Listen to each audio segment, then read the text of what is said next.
president's in a great mood. The president's been in a great mood because we've had not just a successful couple of days, we've had a successful year, and we're very focused on making sure we have 7 more.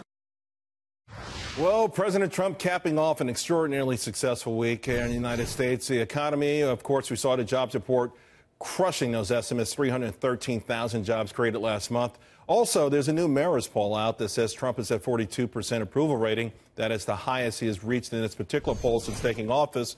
And then, of course, President signing historic legislation on steel and aluminum tariffs to counter unfair trade practices. And then the big foreign policy coup of them all. A planned meeting now with North Korean leader Kim Jong-un in hopes of ending their nuclear ambitions.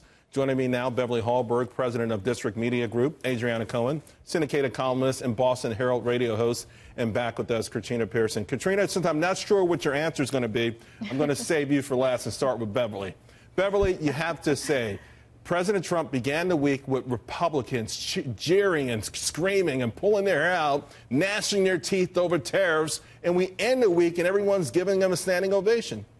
Well, we're ending this week with what they all did agree on, which was tax reform. This is largely due to the tax reform we saw passed in January. People are seeing more money in their paychecks. Businesses are hiring more because they have more certainty. And let's not forget, this is also about the regulations that all through 2017, the president did roll back. When it comes to tariffs, I don't think these numbers reflect tariffs at all. And I would want us to see what happens next February, next March at this time. A year later, what are we going to see from these tariffs? But this is largely due to tax reform, and I'm so thankful Republicans did agree on that.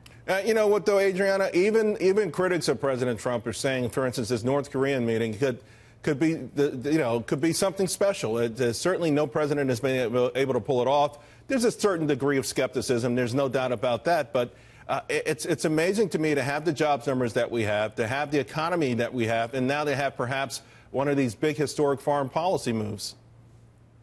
Yeah, absolutely. Are you getting tired of winning yet, Charles? No. Not yet. Hashtag not yet. That's right, because he's had an incredible week. These jobs numbers, as you pointed out, were fantastic. And now he's making history by finally getting this rogue regime to sit down and negotiate. And yes, a healthy dose of skepticism is in order. And that's smart that President Trump is not going to offer any concessions whatsoever until they sit down and they talk.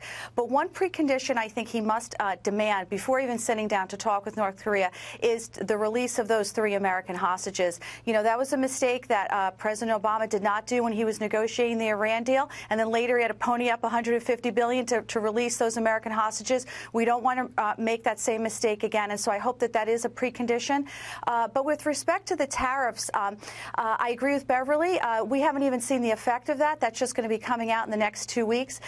So it's just going to be incredible, especially given the fact that the infrastructure plan is coming our way. Right. And, 43% of all that steel and aluminum goes towards infrastructure. Right. And Katrina, the whole tariff thing, I think, is part of a bigger game plan to sort of fix the playing field with respect to trade, especially NAFTA. So we'll get some ideas on where that goes from here. But again, considering that a lot of folks in the GOP were screaming, and it's like, hey, be cool, just because we see the results, to Beverly's point, of past actions by this administration. We saw them come to fruition with that jobs report.